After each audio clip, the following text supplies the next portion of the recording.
Here's some news. Yeah,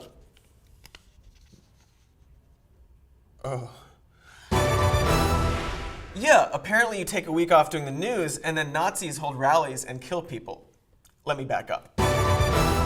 Yes. So there was like a civil war, right? And they were war about it.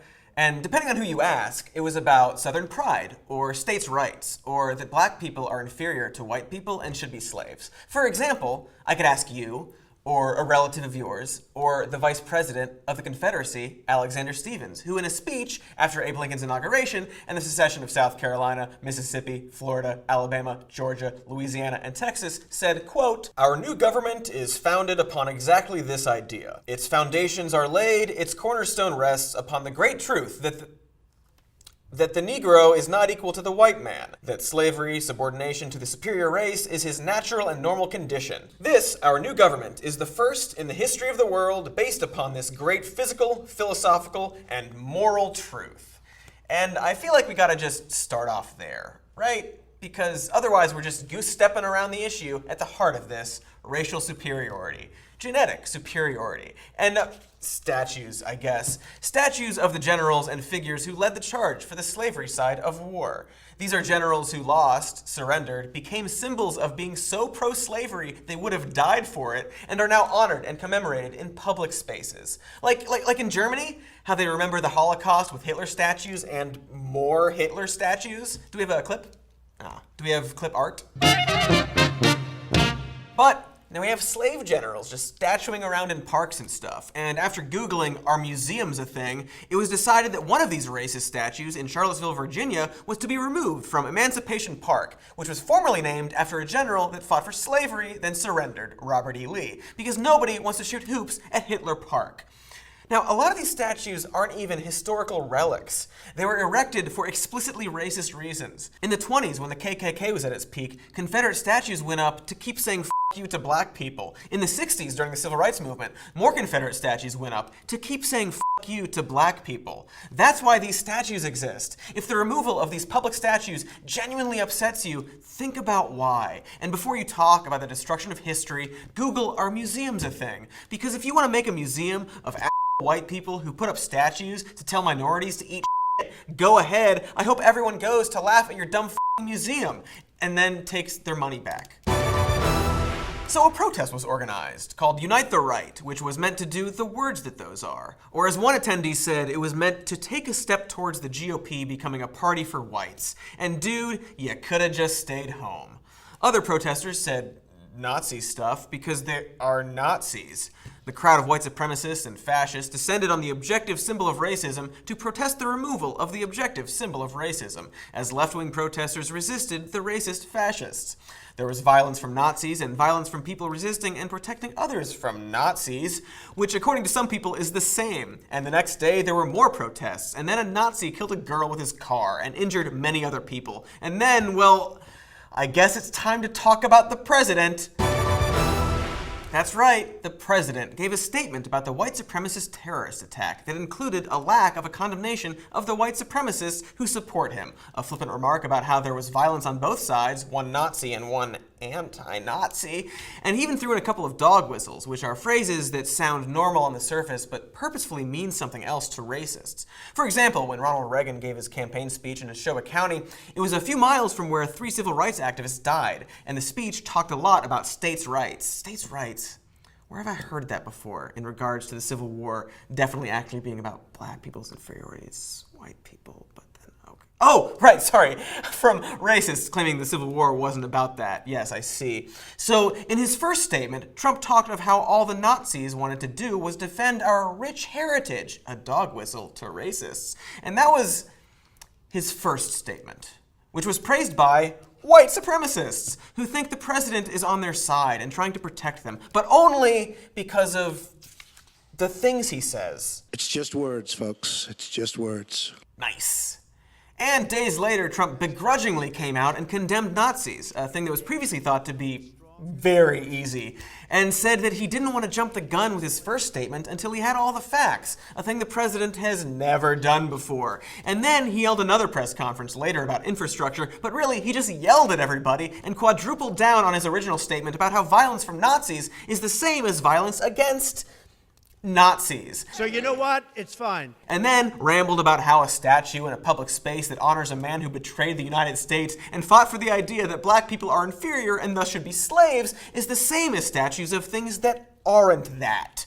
This is a common argument for racists, as evidenced by American dip and Governor of Maine, Paul LePage, likening these Confederate statues coming down to going to New York and tearing down the monument of those who perished in 9/11. It will come to that. And to be fair, that's not a bad idea. You know, it's a little weird walking around the beautiful streets of New York and seeing a statue of Osama bin Laden on a horse. Mr. LePage, tear down this statue. Then, of course, the president dodeca-downed and said of the Nazi rally that there were some fine people there. Let's watch it. And some, I assume, are good people. No, not that one. But you also had people that were very fine people on both sides. There it is. Donald Trump, the nuance president. So let's believe him for a second. We can do this. Let's believe him for a second and do a little make-believe. Now, we'll use one of the fine young men who were there, the president of the College Republicans at Washington State University, because white supremacists don't just live in the South, you bigot. They live all over the country. Some of them are your neighbors and family members and president. But this college Republican, who was a senior advisor for Students for Trump, who introduced Trump at a rally and who has some interesting theories about whether or not the Holocaust happened, wasn't literally wearing a swastika while marching with Nazis.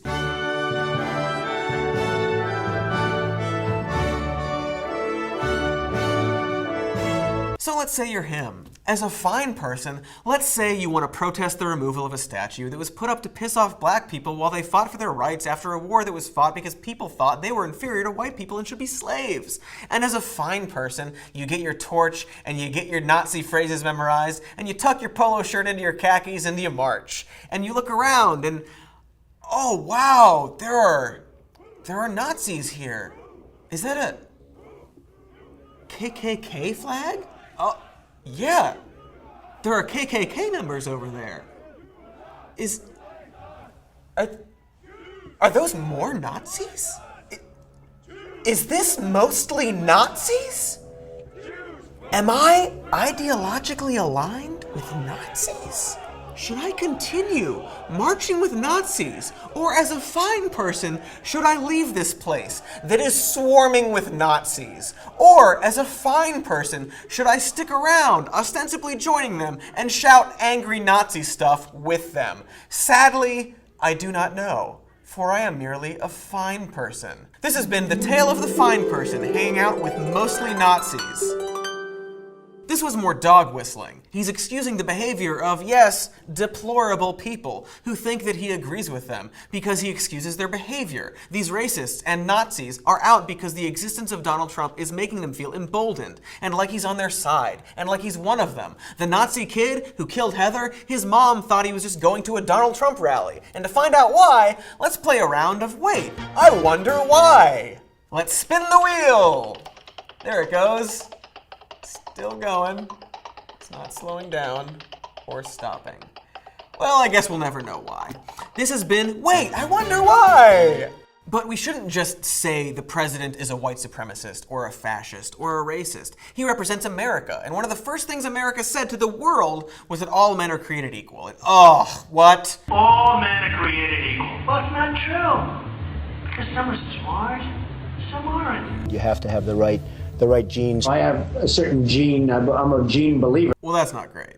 But it's not like he's a racist. He doesn't judge people by the color of their skin. He's not, what? They don't look like Indians to me, sir. Excuse me? Reservations that you've approved, you, sir, in your great wisdom have approved. I will tell you right now, they don't look like Indians to me. They don't look like Indians to you? You've anything to add? Nobody's more for the Indians than Donald Trump. Dope. I wonder why he calls Elizabeth Warren Pocahontas. But I actually don't wonder that. Now, it's good that he condemned white supremacists once after he didn't for days, but he needs to acknowledge and understand the connection between his actions, ideals, words, policies, and racist fascists. Giving him the benefit of the doubt, he's not dumb Hitler or even very good brain Hitler, and he doesn't want to do Hitler stuff, but it's alarming that he doesn't understand or acknowledge why people think that he is and does. If we look at the signs of the rise of fascism, he represents or participates in literally all of them. He uses phrases and tactics that Hitler used. He used to have Hitler's speeches by his bedside, and when he was asked about it, he paused and said, quote, "Who told you that?" Then he said a friend gave it to him, but it's okay because he's a Jew, to which his friend later confirmed, yeah, I gave it to him, but I'm not Jewish. And later in the conversation, Trump doubled back and said that he might have Hitler's speeches, he might not, but if he did, he wouldn't read them.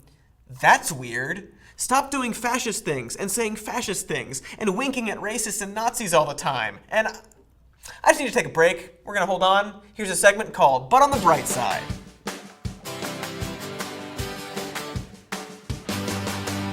So, things aren't great. But, on the bright side, something. Probably. This has been But on the Bright Side. Anyway, President, don't just say Nazis and the KKK and fascists don't speak for you, acknowledge why they think you speak for them. Because it seems like fascist behavior to talk about your genetic superiority, and how all men aren't created equal, and nationalism, and authoritarianism, and xenophobia, and racial dog whistling, and about how in the old days protesters used to be roughed up more, and to demand millions of IP addresses and info of people who visited an anti-Trump website, and to start implementing laws that would arrest people who organize peaceful protests that end up turning violent, and to introduce laws that make it legal to run over protesters with your car, and to spread propaganda like a supercut on Fox News from February supporting protesters being run over by cars. And it seems fascistic to delegitimize and demonize the people who are resisting fascism while equating them with Nazis. It's almost like he's going to start just roughing up people who oppose him and tossing protesters in jail and use his false narrative to justify it. There goes the tolerant left being intolerant of intolerance so that it doesn't take hold and aid the rise of fascism like history has shown it to do. I'm starting to think that America was built on violence and racism and slavery and genocide. Well, thanks for watching. This has been a comedy show.